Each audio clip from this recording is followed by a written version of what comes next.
Bonjour à tous, et bienvenue à bord pour une nouvelle aventure captivante. Avant tout, je tiens à m'excuser sincèrement pour mon absence ces derniers mois. Il m'a manqué de partager de nouvelles vidéos avec vous, et je suis désolé que cela ait duré aussi longtemps. Mais aujourd'hui, je suis de retour, plein d'énergie et d'enthousiasme, prêt à vous emmener dans une exploration passionnante du monde de Lean. Aujourd'hui, nous plongeons plus profondément dans le Lean Manufacturing. Dans notre précédente vidéo, nous avons exploré les 8 types de gaspillage. Voici un bref résumé. 1. Surproduction. Produire plus que nécessaire entraîne des coûts inutiles, des surstocks et des retards de production. 2. Attente. Les retards dus à l'attente de matériaux ou d'approbation ralentissent la production. 3. Transport. Déplacer des matériaux inutilement crée du gaspillage, y compris des déplacements excessifs sans valeur ajoutée. 4. Surqualité. Allouer trop de ressources à une qualité excédant les besoins du client. 5. Stock. Un excès de stock peut engendrer des coûts de stockage, des risques d'obsolescence et des fluctuations de demande. 6. Retouche. Toute correction d'un produit ou d'un processus va à l'encontre de l'objectif, faire correctement dès la première fois. 7. Déplacement. Des mouvements inutiles entraînent une perte de temps et d'énergie, que le Lean vise à minimiser. 8. Intelligence non utilisée. Ne pas exploiter pleinement les compétences et l'expérience des employés est un gaspillage que nous cherchons à éliminer en encourageant la participation et l'innovation. Vous pouvez voir dans le premier vidéo plus de détails avec des exemples et l'impact de chaque gaspillage. Maintenant on passe à un autre niveau. Le Lean originaire du système de production de Toyota est fondé sur les principes clés de la maison du Lean. Les piliers fondamentaux. 1. Le juste à temps. C'est un système de production qui vise à minimiser les stocks en produisant seulement ce qui est nécessaire au moment voulu. Cela réduit les coûts liés au stockage, accélère la production et identifie rapidement les problèmes. 2. Le Jidoka, ou autonomation. Traduit par autonomation, le Jidoka se concentre sur la détection précoce des défauts. Si une machine détecte un problème ou une non-conformité, elle s'arrête automatiquement pour éviter que le défaut ne se propage dans la production, favorisant ainsi la qualité. Les fondations stabilisatrices. 1. Le Heijinka. Ce principe vise à équilibrer et lisser le programme de fabrication pour éviter les pics et les creux dans la production. Cela assure une utilisation optimale des ressources et une production plus stable. 2. Le travail standardisé. Stabiliser les méthodes de travail efficaces en les standardisant. Lorsqu'une méthode a prouvé son efficacité, elle est documentée et généralisée pour éliminer les variations inutiles. 3. Le Kaizen, signifiant « changement pour le bien », le Kaizen encourage l'amélioration continue. Il s'agit de cultiver une culture d'analyse constante, de remise en question et de petites améliorations progressives. La maison du Lean représente ainsi un écosystème robuste où la qualité, la production juste à temps et l'amélioration continue sont les piliers, soutenus par des fondations de stabilité et de travail standardisé. C'est cette structure qui a permis à Toyota d'atteindre des niveaux exceptionnels d'efficacité et d'innovation dans la production. Le Lean vise à transformer les opérations industrielles en maximisant l'efficacité tout en minimisant le gaspillage. Cette approche s'inspire de la philosophie selon laquelle chaque dépense d'énergie, chaque mouvement et chaque ressource doivent être utilisés de manière judicieuse pour obtenir le meilleur résultat possible, tout comme un athlète cherche à atteindre sa performance maximale avec le minimum d'effort. Pour atteindre cet objectif dans le cadre d'une entreprise, le concept clé du juste à temps est fondamental. Le juste à temps repose sur l'idée de produire et de livrer les produits exactement au moment où ils sont nécessaires, en quantité précise, et avec des délais de production aussi courts que possible. Cela signifie éviter les excès de stock, réduire les temps d'attente et synchroniser la production avec la demande réelle du marché.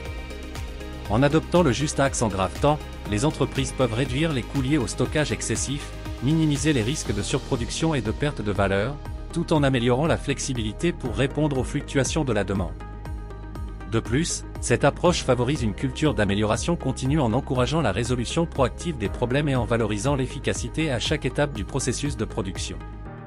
Jean de La Fontaine nous disait « Il ne faut pas vendre la peau de l'ours avant de l'avoir tué ». Le Lean Management nous dit au contraire « Ne tuez pas l'ours avant d'avoir vendu sa peau, cela risque de faire du stock, la peau peut s'abîmer et vous n'êtes pas sûr de la vendre ». Cette petite boutade nous permet de bien saisir les différences fondamentales qui existent entre la gestion traditionnelle et le Lean Management.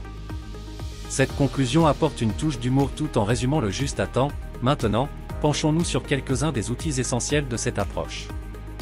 Commençons par le Kanban. C'est quoi un Kanban? Outil du système juste axe en grave temps fournissant les informations à des fins de contrôle de la production au moyen d'étiquettes, de chariots, ou de commande de production. Le procédé précédent produit la quantité enlevée par le procédé suivant. Le système est également connu sous le nom de système d'extraction. L'usage de Kanban indique l'endroit où les améliorations ont eu lieu dans le domaine du contrôle des stocks. La carte Kanban indique la quantité standard de production. Le Kanban est un outil fondamental du système juste à temps, conçu pour fournir des informations précieuses afin de contrôler la production de manière optimale. Il se présente généralement sous forme d'étiquettes, de chariots ou de commandes de production qui circulent entre les différentes étapes du processus de fabrication. Dans ce système, la quantité de produits fabriqués par une étape précédente est directement influencée par la demande de la suivante, établissant ainsi un flux de production harmonieux et équilibré. Ce concept est souvent désigné sous le nom de système d'extraction, car la production est extraite en fonction des besoins réels. L'utilisation de Kanban permet également de localiser les points d'amélioration potentiels dans la gestion des stocks. En effet, chaque carte Kanban indique non seulement la quantité standard de production, mais peut également fournir des informations sur le moment et l'endroit où les matériaux ou les produits sont nécessaires, permettant ainsi une planification plus précise des opérations. En résumé, le Kanban joue un rôle crucial dans l'optimisation des flux de travail et la réduction des gaspillages dans le cadre du système juste à accent grave temps. En fournissant des informations en temps réel sur les besoins de production, il contribue à maintenir un processus efficace et réactif aux demandes du marché. Voici un exemple détaillé de ce à quoi pourrait ressembler un Kanban dans un contexte de gestion de stock. Fournisseur du composant, cette partie du Kanban indique le nom ou l'identification du fournisseur auprès duquel le composant est commandé. Cela permet de garantir une traçabilité complète de la provenance des matériaux. Référence du composant, il s'agit du code ou de la référence spécifique du composant à commander. Cette information est cruciale pour s'assurer que le bon composant est commandé et utilisé dans le processus de production. Emplacement dans le magasin, cette partie du Kanban indique où le composant est stocké dans le magasin. Cela facilite la localisation rapide du composant lorsqu'il est nécessaire pour le processus de fabrication. Quantité par unité de conditionnement, cette information précise la quantité de composants contenus dans chaque unité de conditionnement, ce qui permet de planifier la commande en fonction des besoins réels de production. Nom de l'agent qui effectue la réception, cette partie du Kanban identifie l'agent responsable de la réception du composant lorsqu'il est livré. Cela permet d'assurer une traçabilité et une responsabilité claire dans le processus de réception des matériaux. Le Kanban est donc un outil puissant du Lean Management, permettant de contrôler efficacement la production et de réduire les gaspillages. En optimisant les flux de travail et en assurant une traçabilité précise, le Kanban contribue significativement à la réussite des processus de fabrication juste à temps. Passons maintenant à un autre outil essentiel du Lean Manufacturing, le SMED. Cette méthode vise à réduire les temps de changement d'outils pour améliorer la flexibilité et l'efficacité de la production. Le SMED est une technique développée pour minimiser les temps d'arrêt de production lors des changements d'outils ou de configuration des machines. L'objectif est de passer d'une production à une autre de manière rapide et efficace. Pour illustrer ce concept, pensons à un changement de pneu dans le puits de ravitaillement d'une course de Formule 1. Combien de temps prend un changement de pneu dans le puits de ravitaillement? Grâce aux techniques similaires à celles du SMED, un changement de pneu peut être effectué en moins de 2 secondes. Chaque membre de l'équipe a un rôle précis et synchronisé, ce qui est crucial pour rester compétitif et minimiser les temps d'arrêt. Cette méthode permet d'augmenter la flexibilité de la production, de réduire les coûts et de répondre plus rapidement aux variations de la demande. Imaginons une usine automobile où les moules utilisés pour fabriquer des pièces en plastique doivent être changés régulièrement pour produire différents composants. Avant la mise en œuvre du SMED, le changement de moule nécessitait l'arrêt de la machine, le démontage du moule actuel, l'installation du nouveau moule, et les ajustements nécessaires pour s'assurer que tout est aligné correctement. Ce processus prenait plus d'1 heure, entraînant une perte de temps de production et des coûts élevés. Grâce à l'application du SMED, voici comment ce processus a été amélioré. 1. Séparation des opérations internes et externes. Les opérations internes, comme le démontage et l'installation du moule, ont été clairement séparées des opérations externes, telles que la préparation des outils et des nouveaux moules, qui peuvent être effectués pendant que la machine est en fonctionnement. 2. Conversion des opérations internes en externes. Les ajustements et la préparation des outils nécessaires pour le nouveau moule sont maintenant effectués à l'avance. Par exemple, les nouveaux moules sont préchauffés et alignés avant que la machine ne soit arrêtée. 3. Rationalisation des opérations. L'utilisation de dispositifs de serrage rapide et de guides standardisés a permis de simplifier et d'accélérer le processus d'installation du moule. L'application du SMED offre plusieurs avantages majeurs. 1. Réduction des temps d'arrêt. les changements rapides d'outils permettent de maximiser le temps de production. Moins de temps est passé à configurer les machines, ce qui signifie plus de temps consacré à la production réelle. 2. Augmentation de la flexibilité, les entreprises peuvent passer rapidement d'une production à une autre, répondant plus efficacement aux besoins du marché.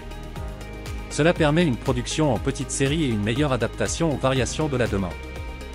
3. Amélioration de la qualité, des processus plus efficaces réduisent les erreurs et les défauts. Les changements d'outils rapides et bien organisés minimisent les risques de réglages incorrects et d'autres erreurs.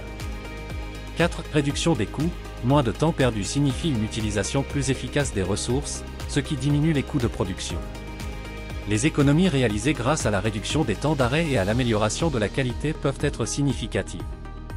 5. Engagement des employés, le processus de rationalisation et d'amélioration continue engage les employés, les encourageant à participer activement à l'amélioration des processus et à l'innovation. Le Lean Manufacturing ne se limite pas aux outils et techniques comme le Kanban et le SMED. Il repose également sur une philosophie d'amélioration continue, incarnée par l'esprit Kaizen. Voici les 10 clés de l'esprit Kaizen, qui guident les efforts d'amélioration dans toutes les entreprises pratiquant le Lean Management. 1. Abandonner les idées fixes, refuser l'état actuel des choses, remettre en question les pratiques existantes et être ouvert au changement.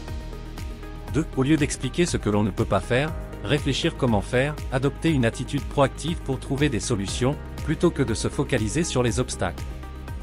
3. Réaliser aussitôt les bonnes propositions d'amélioration, mettre en œuvre immédiatement les suggestions bénéfiques pour éviter les retards.